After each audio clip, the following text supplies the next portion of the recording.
Hi, I'm Chris, and I have a remarkable story about how a civil war in China led to a famous American architect designing an iconic London building. Hi, I'm Adri, and I'm going to be telling you a story that I like to call You Gotta Be Jockin' Me. Hi, I'm Melissa, and I have an unbelievable story about a con artist turned hero. What does all this have to do with the word incredible? Find out in this week's episode of History Bluffs. That's not our intro music. Here we go. It's incredible. It's History Bluffs, where truth is stranger than fiction. And it's incredible, too. I want to welcome to the show right now, it's your host, it's Alan! Where's Alan? I'm here. There he is. No, No, there I am. Yes! This really is incredible. we've had smoother on-ramps to the show, but here we are. Wow. It's, yes, as some may know, the word incredible often means without credibility, which might be that intro to the show just then. But that's cool. I'm glad to be here. My name is Alan. I'm here with my armchair historians that you see right over there. Hello, armchair historians. Welcome to the show. And we haven't said it enough, but today's topic is the word incredible. And what will be really incredible right now, Adam, is if you displayed the rules to the game. Oh, yeah, absolutely. Let's see. There are the rules. Look at that. Right. Hey. That's right. Yes, and for those of you that can't see this, you're listening to the audio podcast. Let me explain them. Historians are inspired by today's topic, which happens to be incredible. True stories must be completely factual. They cannot embellish and make up stuff to make it sound more interesting. But the bluff story is going to have a fictional premise. The crux of the story must be false, and no help from you, the audience who are watching this show live on YouTube and Twitch right now. Right, Tech Adam? Even better, we're also broadcasting to Facebook for some reason or another. You don't know why? Don't know why, I don't know who would know. I just clicked the buttons. I don't know. I got a letter from Mark Zuckerberg, and he said, hey, we'd like to have you on the platform. I just went along with it. Why wouldn't I? Welcome all of you Facebook users as well. So awesome. So we've got an incredible amount of historians here waiting to tell their story, but let me explain one more thing, is that we have three rounds, which will be displayed by our round tracker 9000. Oh, let's put it up. The first round is 75 seconds long. The second round is 60 seconds, and the third round is 45. Am I wrong? Do I need to update that, Adam? You're not wrong. You're right. Thank you. You're right. And your mic is also a little hot, Alan. Just want to let you know. Oh, see, again, my stage voice. I feel like you're yelling at me. How about now? How about now? Oh, you sound perfect. There we go. Okay. That's a beautiful voice to host this show. Thank you. I apologize for those of you listening at home. But one more thing. At the end of all three rounds, we will determine who is a true armchair historian and who is a history bluff. Oh, the bluff. So yes, if you are following us on Twitch, on Facebook, and on YouTube, please send your comments over. We will try to read them, react to them, acknowledge them, and put in your votes on who you think is the big old fibbing history bluff. So, Adam, I'm going to skip right to it. Let's start with the first round. Oh, man, let's do it. Let's go to round one. That was our incredible intro. Yeah. I'm going to give credit where credit's due. We've got Gina up here in the tech booth doing the visuals for the show. Let's hear it for Gina right now. Hey, yeah, Tech Gina! That's Gina. She's helping out. Tech Adam. Hey, we didn't get to see Adam today, so let's give a flash to our other tech. Oh, there we go. Hey, There what's he up, is. Upside? I'm glad you didn't take Flash literally. Oh Yes. yeah, I didn't have time. That was a very short notice. But here we are, Ellen, in round one, and All it right. smells like a new round. I appreciate it. Well, Melissa is our newest addition to History Bluff, so I'm going to have Melissa go first with her take on the topic of Incredible. And once you hear that cannon shot, please go. Oh yeah, let's hit the cannon shot. Here it comes, Melissa. All right. So, in the early 20th century, there was a painter, and his name was Han van Meegeren. And he was an amazing painter. He trained at The Hague. He loved old Dutch painters like Rembrandt, and he also loved Vermeer, which this is going to be important later because he ended up being one of the great art forgery people. I guess they're called forgers. I'm not sure. But he created one of the greatest art kind of con artist type of things. So basically, as he was becoming a painter, he started making artwork, and he was immediately rejected by the critics. At the time, they said that he actually wasn't doing modern art, that it was out of fashion, and he had all of the talent, but no originality. So he set out to take revenge, so to speak. So he ended up getting some tools, and he used something called Bakelite, which was a phenyl formaldehyde, and it acted as a resin. So with this and the help of artificial baking, he was able to make some fake paintings. And you'll have to hear more later. Wow. So if you bake your painting, it's fake. I didn't know this. Adrianna, what do you think of that story about Meegeren, the forgery artist? Well, here's what I deducted from Melissa's presentation. She's very confident with the story that she just told. So confident, and seems like she knows it very, very well, and possibly created it in her own mind.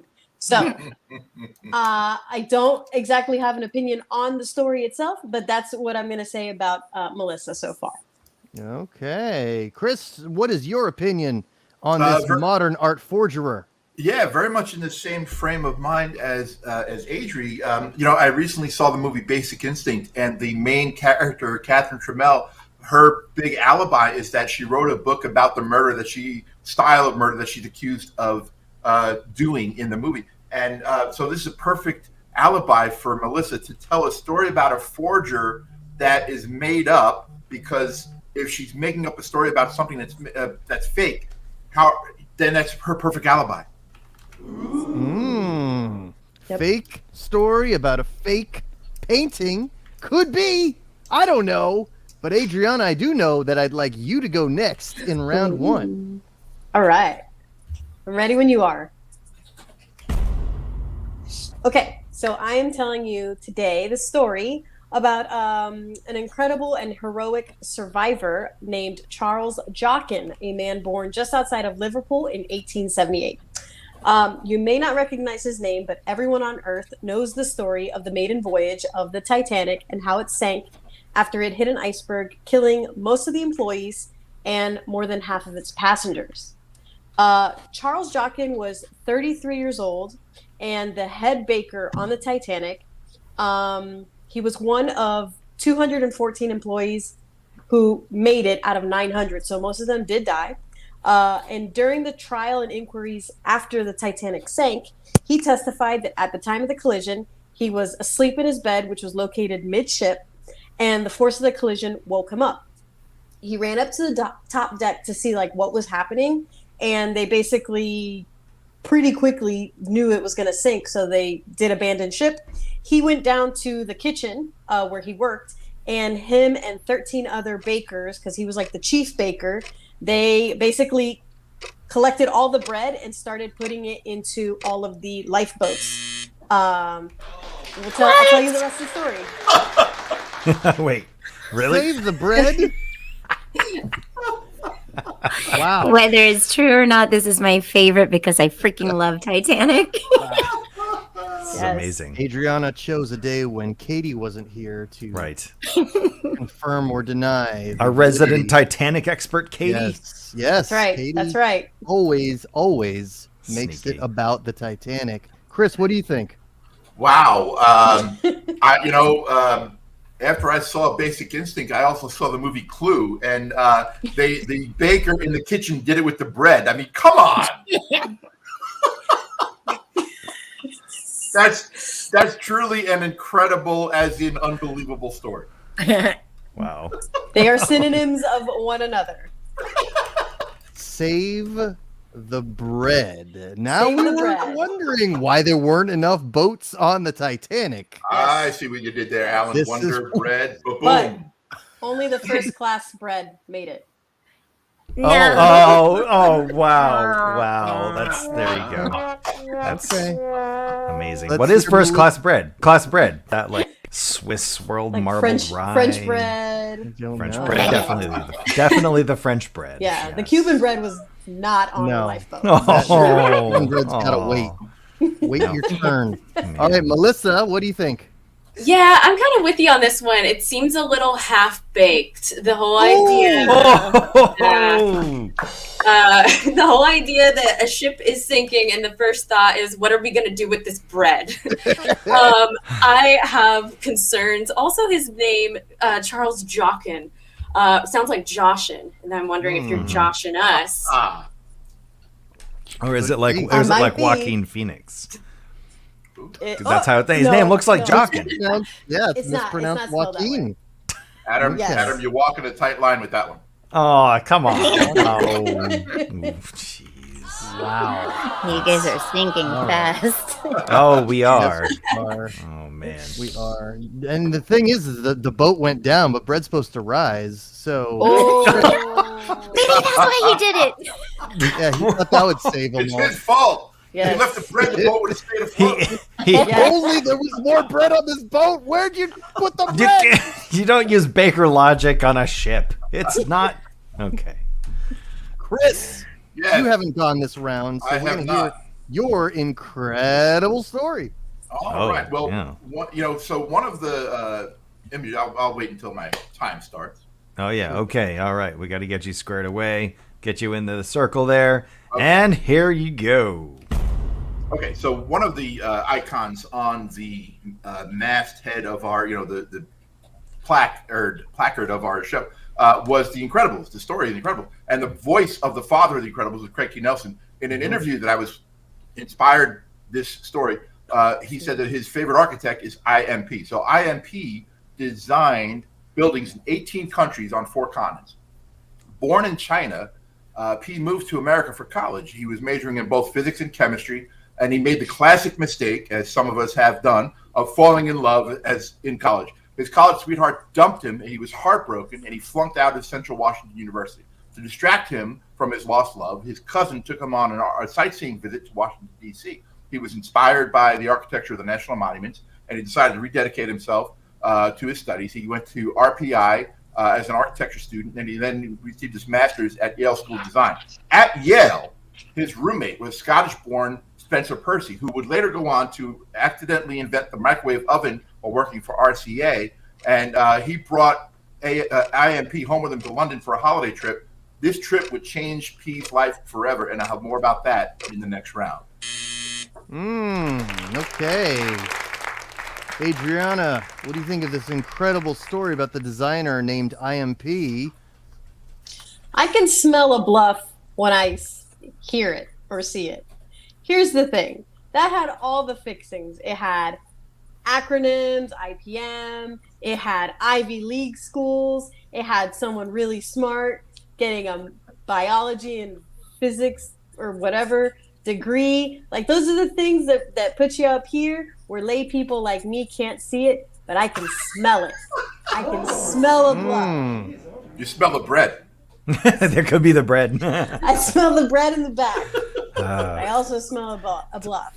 A freshly baked bluff, you might say. Yes. Oh. Oh. Fresh out the oven. Mm. Those are my thoughts. Thank you. All right. Well, Melissa, Chris seems to think that IMP is brilliant, except for the time he fell in love in college. What do you think? Yeah, so there's a lot of here that I'm kind of wondering about, and I'm wondering what IMP actually stands for. Is it I am pretending? I don't know. It could be anything. So there's a lot going on, a lot of degrees, a lot of people, and a lot of acronyms. So I wonder what it all really stands for at the end of the day. If it was an acronym, it would be IAP. The guy's name was IMP, PEI. What? Is it like is he a kung fu fighter like Ip Man? Saying he's P? His name is Impy.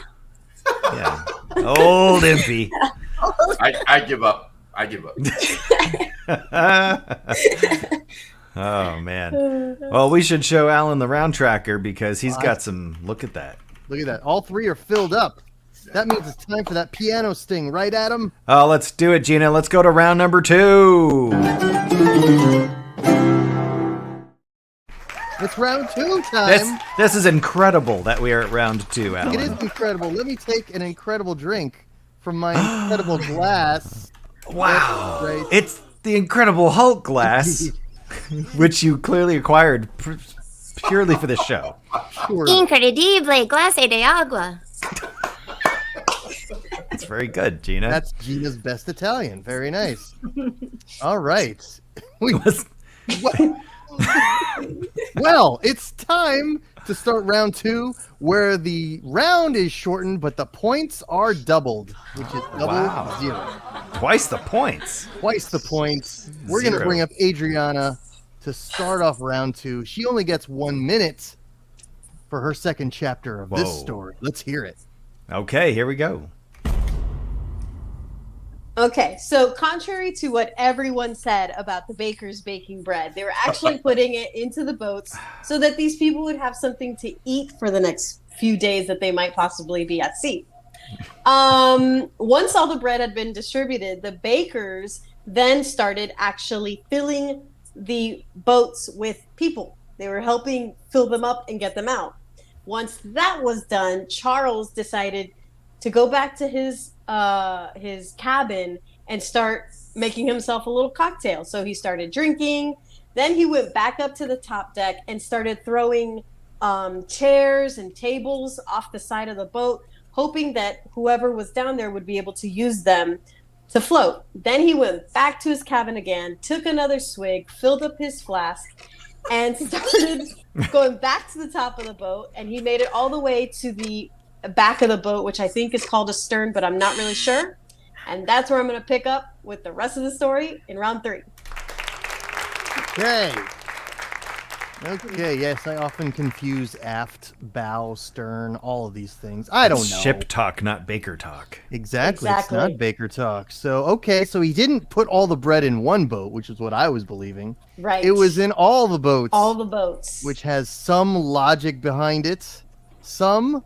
What do you think, Chris? Well, she also, first of all, he went on a rager. He started chugging and then throwing. He was throwing, furniture off the side of the boat. Not only like hoping that they could use it, he was probably hitting people in the head, killing them as they were in the water. Oh no! Correct. It is possible. But also, she mentioned that there were multiple bakers. He wasn't the only one doing this. That they were all, he organized them and do that. I feel like this is such an incredible story that if this was true, we would see a movie called The Bakers or something like that, and we'd see this aspect of the story. There were 13. It would be the Baker's Dozen. And also, she forgot about, she left out the part about Charles Jock, I believe his name was, being related to Marie Antoinette. So he said, just let them eat bread. Oh, jeez. Okay, they were distant cousins. Distant cousins. All right. Bunch of drunk, rowdy bakers. This is amazing. It's not amazing. It's incredible. True. Melissa, what do you think? Yeah, so I disagree. I think the rager actually makes sense a little bit in the context of the situation. A rager might make sense, but what doesn't make sense, and I think is not keeping the story afloat, so to speak, is still putting the bread first. I still feel like, why not put the people first and then throw the bread at them? Right. That seems like a more logical decision. Did you see the movie? There's a lot going on in that moment. There was no time to think, just time to drink. That's true. Yeah, true. I'll give that. That's what we had time for. The side note, they sold that as a T-shirt on the Titanic. Yeah. While it time was to think. Just time to drink. Yeah. merchandising, people. Merchandising. How did they get those Merchandising. done so quickly? All right. All right. So we've heard about the Titanic in round 2. We have. Let's get some more information about this modern artist named Jockin from Melissa. Let's hear it with the bang. Okay, here we go. All right. Ready. So his name was Van Meegeren, and he was using all these fancy things to imitate a famous painter, the famous Dutch artist Vermeer, who was the artist who painted that painting that was the girl with the pearl earring, super, super famous. And he wanted to show the art critics a lesson. So he used all of these authentic materials. He spent money on old pigments that were only available during the Dutch Renaissance. He used handmade brushes out of beaver hide. And he baked it, like I said before, at a high degree temperature to make the paint crack a little bit. And he ended up being successful. He fooled the art world. He used a third party to say that they found the paintings. And he sold this one that was called The Supper at Emmaus for $17 million. It would have been worth today. And he kept going. He kept making more paintings. He eventually amassed about $30 million net worth with his paintings. But it doesn't end there because World War II is happening. And that's where I pick up. My goodness. See, I confused Titanic's baker, Jockin, with Van Meegeren, the artist who bakes. That's why I switched the names at the top of the story. I apologize to the families of both Jockin and Meegeren if they truly exist. We regret our Adrianna, what do you actions. think? Well, I'm really interested in the story. One, because I feel like I might have discovered my next career move, just baking things that I might make. I'm also really excited that 2 stories today have to do with baking and art because, as y'all know, if you've seen Titanic, Monet had art on there. I don't know if that's true or not, but I'm going to go with James Cameron's vision. Nice. Hey. Why not? It is true. Chris, what is your take here? I'm trying to remember. So first of all, in the first, and maybe it very well could be my increasingly poor hearing, but I could have sworn that she called him Von Meegeren in the first round and then Van Meegeren in the second round. There's a Ryan, what's his name movie, Van something, where he's like the college guy. Van Wilder. Van Wilder. Van Wilder. I think Melissa's a fan of Van Wilder, trying to get something here. But also, he handmade. First of all, the girl with the pearl earring. That was, the famous girl with the pearl painting. The girl with the pearl earring, like a very specific yet non-specific detail. That's a classic bluff technique. And then he handmade brushes out of beaver hide, incredibly detailed. And then I'm thinking easy bake oven. I remember some sort of easy bake oven type thing that you could make art with as a kid. And I think that, It's called a kiln. It's not a kiln, Gina. It's a kid's thing. It's like an easy bake oven. It's like an easy bake kiln, basically. Anyway, I think Melissa might have had one of those, and she's recalling a nice, fond childhood memory. Okay, well, we're just cooking up stories right now. Oh, geez. But Yes, let's we move are. on to Chris and his designer. But you know who's an incredible designer? The designer of the Gamma Bomb, Mr. Dr. Bruce Banner. It's the Incredible Hulk. There he is. There he is. We're gonna move on to hear about Impy. IMP. Yeah. All right, on to Impy. Let's do it. IMP, PEI. So while he was in college in America, he was born in China, Civil War broke out in his homeland of China. His father had fought on the losing side, and when the communists took control of the country, his father and the entire family were declared enemies of the state, and IMP was not allowed to go back home. So as a result, he traveled with his Yale roommate, Spencer Percy, to London for the holiday break. The year before this trip, the headquarters of London's Metropolitan Police Force, known as Scotland Yard, had been badly damaged in a bombing by the Irish Republican Army. in a bit of a controversy at the time, architects from around the world, more than just England, were invited to submit plans for a new headquarters building.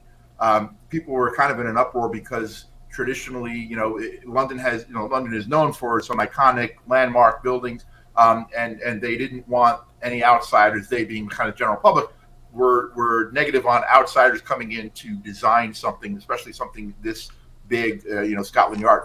And literally on a dare, IMP entered a submission, and his design was selected. And I'll tell you why in the next segment.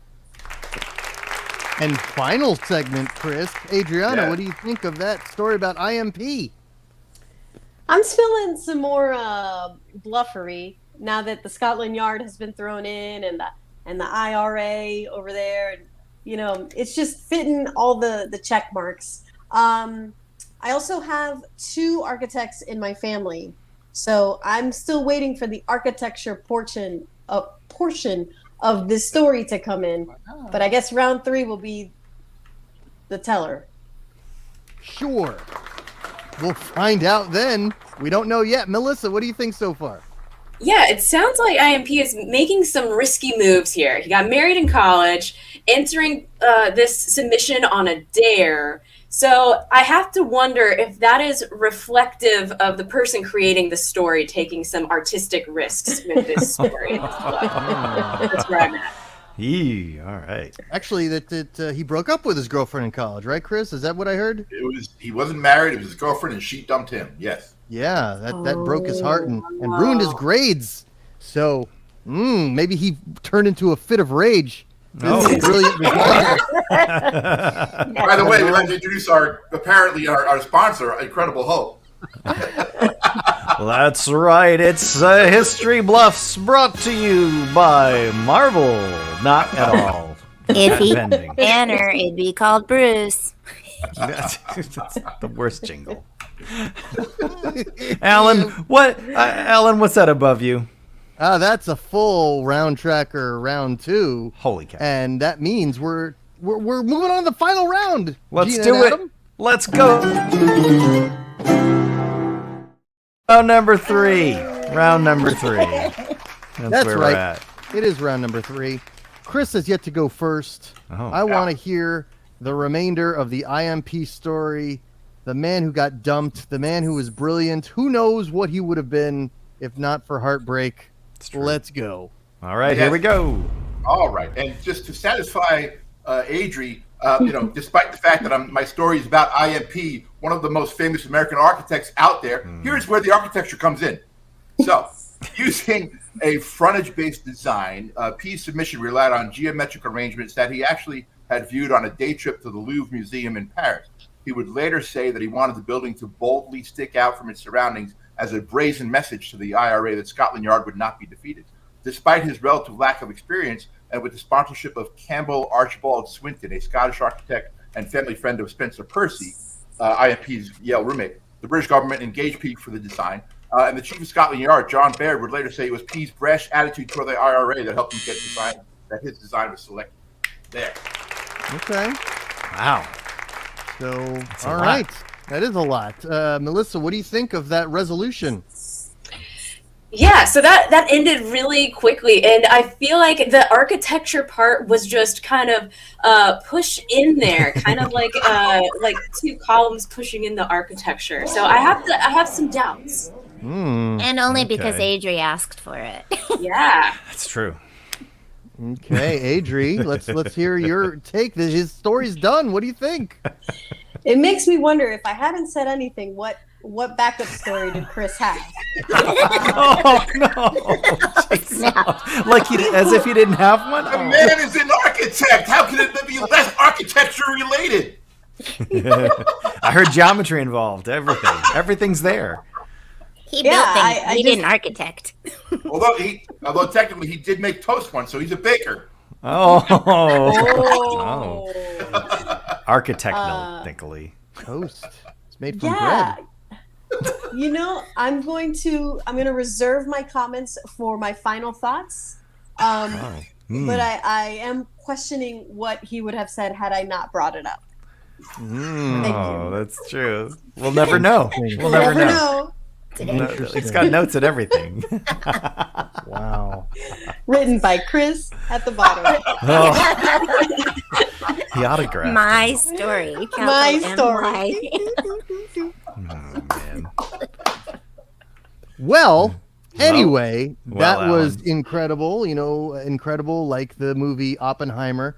An Oppenheimer story, of course, influenced the issue 1 of Incredible Hulk. That's right. With the glass, there it is. It's proof. Yeah. He built things.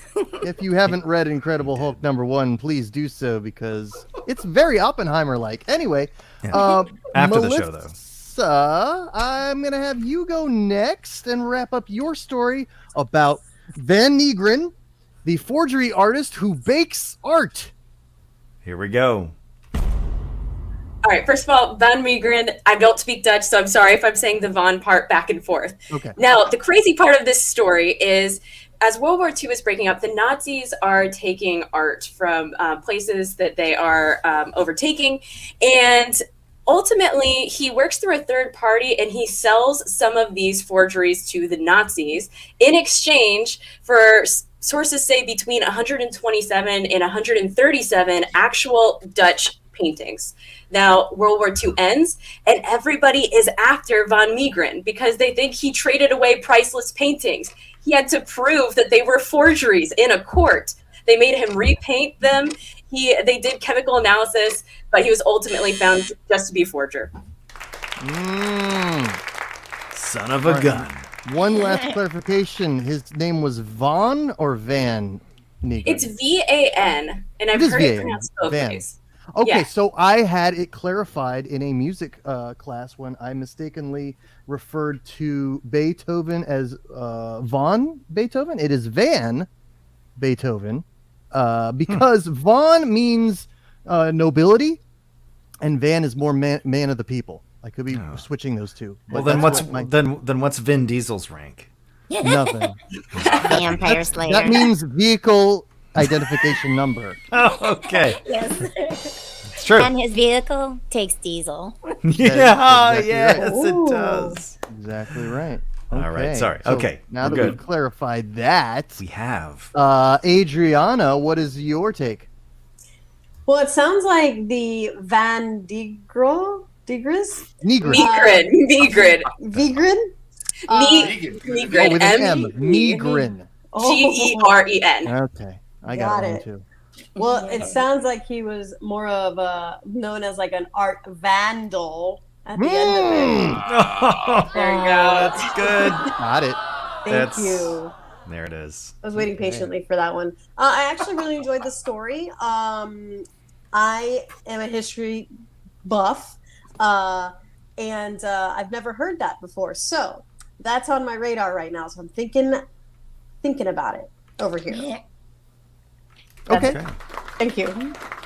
Chris, what do you think? Well, first, I'm just surprised that Adrian didn't ask when are you going to start talking about art to Melissa, because She was talking about it the whole time. so I'm talking about architecture the whole time. Anyway, Were you about really? Melissa's story. It's funny. At first, I was thinking of the movie Basic Instinct, and then Van Wilder, and it just hit me in the third round. She's actually channeling Thomas Crown Affair with the whole forgery thing, because and again, the very, very, very specific. Not just an estimated number of 127 to 137 forgeries, not 120, 150, that 10 number range within, but with a 7. I don't know. I'm very, very skeptical, but also of Adri. So let's hear what she has to say. Okay. Adri, did we already hear from you? No. No, let's hear it. Okay. All right. Well, this is the round 3, or this is the final. Is this a I summary? didn't know. What my question was, did we already hear from her about her opinion on Melissa? But we did. Yes. So that Oh, was- we did. Yes. That answer was yes, but we have not heard her story. So yes, for sure. Let's bring up Adri. We're going to wrap this up with our final recount of Charles Jockin, the Titanic baker. Yes. All right. Let's do it. Okay, so in the last segment, we all covered that he was a hero and he was getting blitzed at the same time. So he goes back up to the top deck, starts walking to the stern, kind of like gets over the railing, and he's writing the Titanic down, just like the scene from Titanic with Jack and Rose when they look over and there's a baker taking a shot out of his flask. That's the guy. So he says that he rides down all the way down, and it's so slow and steady that he basically just steps into the water and never gets his hair wet or anything. He said that he was floating there for 2 hours before a boat came by and saved his life. It can't be proven scientifically, but it is said that since he was drunk, that is what saved his life that night. One more incredible thing. He actually survived a second ship sinking about 5 years later when he was working with World War II troops. Thank you very much. Okay. Wow. Why would he ever get on board another one? Ever. There's how a they war got going on. Gee, Yeah, He had bread with him. He carries bread around. He's fine. He's fine. He's the bread He had- man. The Yeah. drunken bread baker. I can bake on a ship. Put me on that boat. Mhm. Chris, what do you think? Wow. Wow. So he rode the Titanic down, doing the shot while he's going down. And not only that, but he lands in the water and he's so light on his feet because apparently he ate like 78 loaves of bread that his hair doesn't even get wet. I'm sorry. That to me right there, that was the one. When he stepped into the water and he's doing his Jesus imitation, steps on the water, and he doesn't get his hair wet, and then he stays afloat for 2 hours until somebody comes and catches him. Correct. I mean, I doubt it. So, all right. So Melissa went Basic Instinct, Van Wilder to Thomas Crown Affair.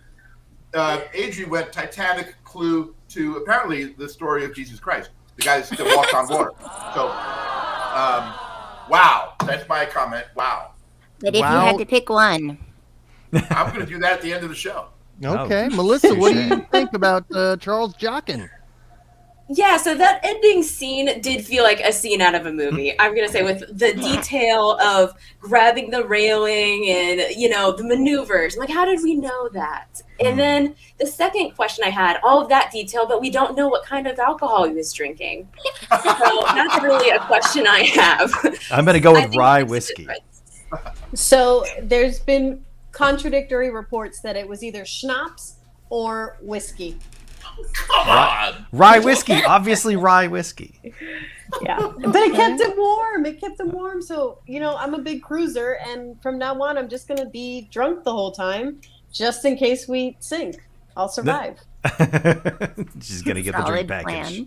plan. Very I think we filled in our round tracker for the show, Adam. So that means Oh, we let's got to take a hear look. some opinions here. Oh, there it is. Yeah, We all have right. done it. We've done it. We've got the round tracker full. That's it. All The right, rounds are complete. We're gonna hear from our historians who they think is the bluff. Let's get our final vote. Melissa, you go first. So this is a tough call because while Chris's story didn't really have the blueprints to go all the way at the end with the architecture, I think I'm going to have to go with Adri having the bluff because of, I don't know, just the ending seemed a little bit off. So your vote is for Adri? Yes. Okay, Adri, you got a bluff. Let's see, Adri, what say you? Well, this one's an easy one. Melissa was super confident. Her story was very entertaining. It made sense. It included somebody baking, so I'm going to vote for Chris as being the bluff. Oh, so through no fault of Chris's, he's the bluff. Correct. Okay, Chris, what do you think? Well, I think that it's incredible to me that, first of all, the Titanic was built in Belfast and it disembarked out of Liverpool. So it wouldn't have been schnapps. It would have been either Jameson's or, some other whiskey. And so it's definitely Adri. Definitely Adri. Wow. Hold on a second. I think that's 2 votes for Adri. Wow. Wow. The Yeah. guy stepped in the water, didn't get his hair wet. Come on. He was wearing a life jacket. We got 2 votes for Adri. We got 1 vote for Chris. And that means, Melissa, if you were the bluff, you are the outright winner for the day. But, okay, only our tech Adam knows the truth. All right, Adam? That's right. Only I have the truth. And all right, so because I have the truth and Gina does not, Gina, I will take it from here. Yes, please. We are going to find out, was there a bluff? Was it Chris? Or was your bluff Melissa? Or could your bluff have even been Adri? I have the knowledge. Your bluff. This whole time, it was Chris! Wait a second. That means Chris fooled none of our historians. Is that right? I can no. smell a bug. Yeah, Adrianna called it. She called Adrianna it. called it. Melissa, what was your vote? She voted I voted for Adrianna too. I thought the ending. I was like, it can't be that specific. And then the alcohol choices, that was a little iffy too. But he didn't get his hair wet. Oh, right. Oh, that's. Wait, did anyone vote for Chris? Someone voted for Chris. It was Yes, Adrianna. Yep, Adrianna Adrianna. voted for- She did it. She Melissa busted the voted bluff. for Adrianna. That's right. That's Can I just say, Got it. I knew I was the bluff, and I still didn't believe Adri's story. It was quite a story. You gotta say. Thank you. That's When an I heard amazing it, I story. was like, this has to be it. IPM did not do all of that stuff. IMP for guys. IMP, sorry. Crying out loud. And then he drank IPAs. IBM is a computer company. IMP, PEI. He was obviously he is one of the most renowned American architects, but he did not go to Central Washington University. Did not fail out. He was from China, but he was in America later than when the Civil War was going on. Scotland Yard. He didn't design the Scotland Yard building. They did that well before he became an architect. But he did.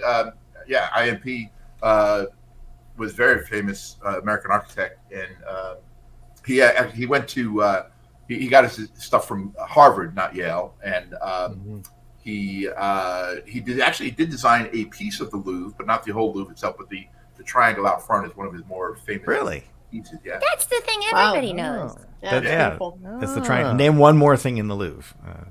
Yeah. Mona Lisa, I guess. right.